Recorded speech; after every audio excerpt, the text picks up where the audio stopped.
Пожар в торговом центре «Зимняя вишня» в Кемерове удалось окончательно локализовать лишь поздним вечером воскресенья. По последним данным оперативного штаба погибли больше 10 человек – мужчины, женщины и дети. Свыше 4 десятков людей обратились в больницы. В МЧС сообщили, что почти 70 человек числятся пропавшими без вести. 40 из них – дети. Родственники не могут выйти с ними на связь.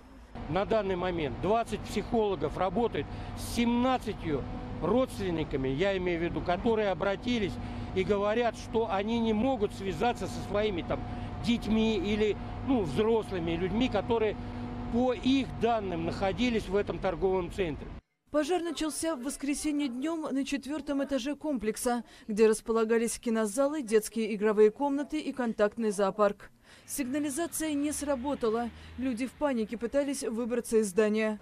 Пламя перекинулось на другие этажи. Частично обрушились перекрытия. В Кемеровской области объявлен режим чрезвычайной ситуации. В город из Красноярска был направлен самолет Сибирского регионального центра МЧС с отрядом спасателей, психологами и опергруппой на борту.